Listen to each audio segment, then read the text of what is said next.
Y comenzamos con nuestro primer invitado de la tarde y vamos a hablar de ese amor y a la vez odio que hay en España al tema del ahorro. Ahorro, inversión.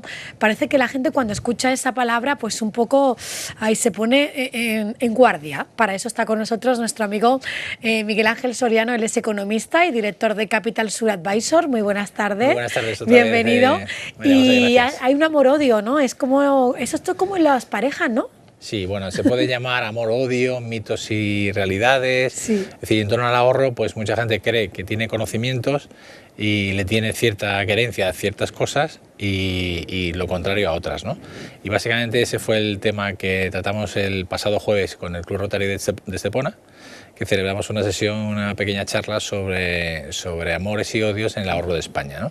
Y esto lo repetiremos con un formato un poquito más grande con APIMEN, en la Asociación de Pequeña y Media Empresa de Marbella, el próximo 6 de abril. Entonces, esa fue la temática de la que tratamos. ¿Y en general hay más amor o más odio al tema del ahorro en España? Mira, nosotros empezamos la charla haciendo un diagnóstico del ahorrador español. Y el diagnóstico se basa fundamentalmente en tres puntos. El ahorrador español es muy conservador, el ahorrador español prima el corto plazo frente al largo plazo, es decir, nos gusta tenerlo hoy ya para ahora, y el ahorrador español tiene muy poca formación financiera. Por tanto, muy poca o casi nula. ¿Y eso deriva en mucho odio o resquemor al tema de las inversiones? Es verdad también que aquí hay un punto un poquito también después de la crisis financiera del 2008, el español también le ha favorecido ese odio al ahorro o ese odio a las inversiones también por experiencias bancarias muy negativas. Es decir, hombre, y también ha habido experiencias como, no sé, pues imagina... Pues las preferentes... el club filatélico, ¿no? Cosas efectivamente al margen de banca. El club no era... Era Fórum Filatélico y Afinsa, inversión sobre todo en numismática, ¿no? Pero también dentro de bancos, pues bueno, las preferentes, la crisis de Lehman Brothers, es decir, todo esto también que la gente no tenía ningún conocimiento y ha habido mucho afectado en esto. Entonces eso también ha generado un clima negativo frente a la inversión, sobre todo en activos financieros. Claro, porque cuando la gente escucha la palabra ahorro, no se imagina inversión, se imagina coger una caja, una hucha o debajo del colchón y ahorrar dinerito, ¿no? Entonces hay que puntualizar. Eso es lo más importante. Fíjate que nosotros estamos ahora en una... Si a los europeos nos llamara, o sea, los ingresos que consideramos la renta bruta disponible, el español solo dedica el 5,1% de la renta bruta disponible a la inversión o al ahorro. Y ahora te diré, ya tratamos este tema en un capítulo anterior, y la diferencia exacta entre el ahorro y la inversión. Mientras que la media europea está por encima del 14%. Por tanto, el español ahorra mucho menos que el resto de europeos, también gastamos muchísimo más, es decir, consumimos más, nos gusta vivir bien. Claro. Si nos comparamos lo que nosotros gastamos y lo que también es verdad que disfrutamos, pero ese ahorro, la parte de ahorro, la parte de nuestros ingresos que dedicamos al ahorro es muy pequeña y sobre todo no solo ya es pequeña, sino que lo concentramos todo en un capítulo de la inversión que es la inversión inmobiliaria. He puesto a tu realizador este diagrama que es muy enriquecedor. Mira, todo lo que es amarillo, de toda esta tendencia es la inversión inmobiliaria del español. Es decir, ¿todo eso es lo que pagamos? No, eso es lo que el español dedica al mercado inmobiliario. De nuestro ahorro, Sin embargo, la parte oscura es solo lo que dedicamos al ahorro financiero. ¿Y has visto un gráfico que va de qué año a qué año?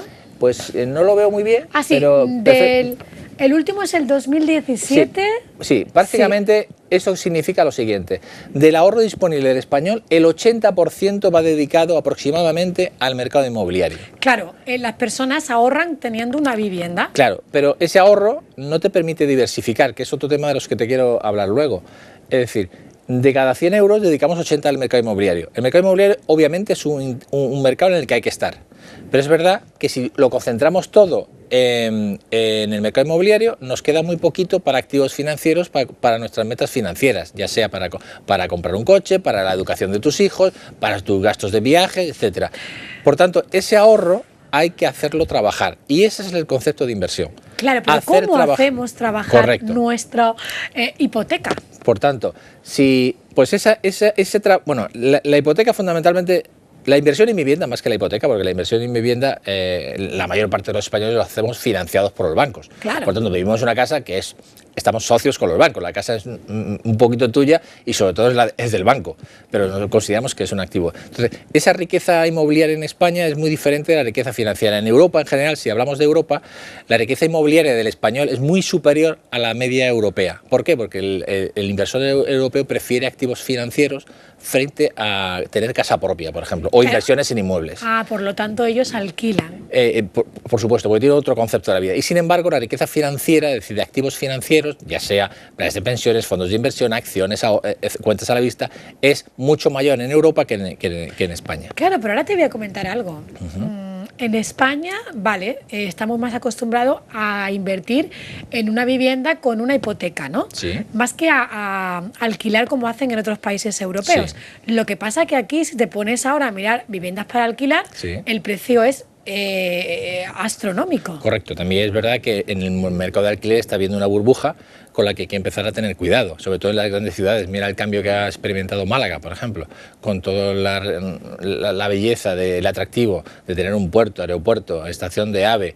El mercado gastronómico, cultural, ha traído una serie de interés en el resto de ciudadanos, que ha hecho que los alquileres para la gente que quiere residir sean casi imposibles. Claro, porque hay veces que yo tengo conocidos que me dicen que es mucho más económico, o por lo menos mucho más de acuerdo a mis ingresos, una hipoteca claro, entonces que un alquiler. Solamente hay que elegir bien el momento. Entonces, la base sobre todo de este gráfico es que el español ahorra poco, y lo que ahorra lo dedica a un activo que tiene tres características. Es ilíquido, es decir, tú necesitas mañana dinero y tienes que poner a la venta tu casa. Tiene una serie de gastos. La inversión inmobiliaria lleva a su vez una serie de gastos, ¿no? Y después existe una barrera de entrada. Es decir, imagínate que tú mañana recibes, vamos a poner un ejemplo, te toca la lotería 300.000 euros, ¿vale? Si dedicas 280 a comprarte una casa, pues te queda para tu ahorro financiero muy poquito. Entonces, con poco dinero hay que distribuir en distintos activos la inversión. Y quería apelar a tu realizador para que nos ponga el siguiente gráfico, ¿no? A ver, hace referencia. Mira, esto es desde el año 2005 lo que supondría haber invertido $1.000, el gráfico está en dólares, en distintos activos, ¿no? Pues mira, la rentabilidad mayor ha sido la del oro. El oro, ¿cómo? La segunda ha sido la de renta fija, sobre todo de grado high yield. La tercera ha sido el mercado financiero, las acciones. En cuarto lugar ha sido el mercado inmobiliario, y después tenemos así hasta el cash, es decir, el depósito en cuentas a vista de ahorro, y el último es, si no recuerdo mal, en las materias primas, ¿vale? Las materias primas, invertir en distintas materias primas. Por lo tanto, estoy viendo que el oro... Sobre todo el oro ganó en los primeros años de ese periodo, donde obtuvo mucha rentabilidad y ahora obtiene menos. Pero básicamente, ¿qué significa este gráfico? Que cuando uno tiene un ahorro, tiene que diversificar en distintos activos. Y esto es la clave, diversificar. No pongas todos los huevos en la misma cesta. Y como una persona que tiene poco o un capital limitado, es decir, no es un gran inversor que pueda poner una gran cantidad en cada uno de estos activos, ¿cómo lo hace? Pues el producto idóneo es el fondo de inversión. En un fondo de inversión se puede tener desde €1 y participas en la misma gestión que un señor que tenga 1.000.000 de euros. Y claro, ese euro tuyo se va a diversificar. Correcto, ese euro forma parte de una cesta donde hay miles de millones, gente con 2 euros, gente con 1.000, gente con 1.000.000, es decir, al final cada uno tiene unas participaciones, quien tiene más dinero tiene más participaciones, y eso una gestora lo distribuye en distintos activos. Por tanto, en función de tu perfil de riesgo, elegiremos unos fondos u otros para que dentro de ese fondo esté diversificado en distintos activos financieros. Y al final, en el largo plazo, que es siempre el amigo, siempre te comento que el largo plazo es el amigo de los negocios exitosos y el enemigo de los fracasos, el largo plazo siempre da esto. Es decir, y mucha gente también piensa que el mercado inmobiliario, que es al que dedicamos más dinero, es mucho más seguro o más rentable que el mercado financiero. Claro, porque ¿sabe lo que les pasa? Yo creo que será eso, ¿no? Sí. Como la casa la pueden tocar y palpar, claro, y la pueden sentir y ver, básicamente pues es eso. Piensan que, oye, pues aquí está seguro porque esto es algo sólido, pues constante. Mira, no he puesto la gráfica, pero si vemos la evolución del mercado inmobiliario y Sí. el de acciones, históricamente la rentabilidad prácticamente es igual y el riesgo es el mismo. El mismo. El mismo, porque el mercado inmobiliario sube y baja. Para los que tengan ahora mismo una hipoteca, me incluyo en la cesta de los huevos, como dices, bueno, podríamos destinar un poquito de nuestro sueldo, aunque sea un poquito, a esas inversiones. Ten en cuenta que al final lo que dijimos, el ahorro no puede ser lo que queda después de gastar. El ahorro tiene que ser un gasto fijo más. Al principio de mes. Pues si yo cobro 1.000, pues yo sé que 100 la voy a dedicar al ahorro. Y otro a la hipoteca, y otro a los gastos corrientes, y otro, o sea, tienes que ser un gasto, si es al final el dinero que te queda después de gastar, te aseguro que no te queda nada. Sí, es más, has gastado la tarjeta y tienes que pagar más. Con la cultura española y andaluza de vivir el momento, también eso es otra de las cosas. La gente últimamente está leyendo muchos libros de vivir el momento, de disfruta de la vida, estamos aquí para 2 días, por lo tanto eso les hace pensar, bueno, y si es que mañana si me muero... Claro. ¿Qué voy a hacer con ese dinero ahí guardado? Lo voy a disfrutar, ¿no? Claro, pero como hablamos en otro programa, en la famosa tasa de sustitución, es decir, tenemos que pensar, aunque no queramos, en que vamos a vivir, por norma general, salvo cualquier problema, más años, vamos a cobrar menos pensión y por tanto tenemos que tomar medidas. Una persona que tenga menos de 40 años, hoy día, tiene que decidirse por ahorrar para el futuro, porque al final... El cambio que va a dar una vez que se jubile de la renta que va a percibir va a estar por debajo del 50%, y eso sí la cobra. Y eso hay que complementarlo con un sistema mixto, es decir, habrá un sistema de reparto que es el papá Estado, el que te pagará lo que pueda, pero si tú no tienes un plan B, como ya hacen los británicos, un plan B, por ejemplo, si trabajas en una empresa, pues la empresa te retiene un poquito para no verte a ti en la decisión de ahorrar o no, te retiene un poquito, la empresa aporta otro poco y el Estado aporta otro poco.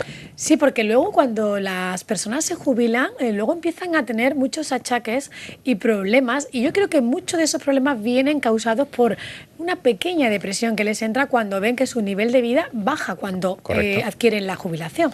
Y una de las consecuencias va a ser, primero, que tendremos que cotizar más. Si vamos a vivir 100 años, que eso está por seguro, que vamos a vivir 100 años, pues prácticamente tienes que cotizar la mitad de tu vida, 50 años, no los 35, 50 años. Y pues, por supuesto nos jubilaremos mucho más tarde. Es verdad que nos jubilaremos más tarde de forma más saludable, porque la persona alcanzará los 65 años y los 70 con mayor salud que los que llegamos en unos años. En unos añitos. El joven, bueno, que también nos quedas, ¿eh? Sí, nos queda. Pero el que tenga ahora mismo 10, 15 años va a vivir más años y en teoría va a ser una vida más saludable porque, oye, los avances científicos harán que vivamos más años, pero mejor. Y bueno, eso tenemos que decir que para eso están las empresas como la de Miguel Ángel, que son las que se ocupan de ver el perfil de persona que eres, sobre todo según tus ingresos, para que puedas gestionar esa inversión. Lógicamente no le vas a decir a alguien que cobra un sueldo normal de una media, obviamente, que invierta lo mismo que alguien que tiene una empresa y que sus ingresos son millonarios. Lo mismo que cuando tenemos un problema de salud vamos al médico, un problema legal vamos al abogado, cuando tenemos necesidades financieras tienes que ir a tu asesor financiero y no quedarte en el patio de una oficina bancaria donde el señor es un vendedor, con todo el respeto a los vendedores, pero ellos venden, te ponen una paleta de productos y tú eliges. Pero el asesor es el que te tiene que guiar. Y en España somos muy de gestionar. Es decir, yo me lo, como Juan Palomo, ¿no? Yo me lo guiso, yo me lo como. Y ahí vienen los errores. Pues Miguel Ángel, gracias por acompañarnos una semana más. Y bueno, ya cada vez me estás convenciendo más. De aquí a final de temporada ya os contaré dónde estoy metida. Gracias por acompañarnos. Gracias a ti, María José. Nosotros vamos a ir a una noticia que preparamos desde la redacción de Informativos y volvemos con otros temas enseguida aquí en Café y Té.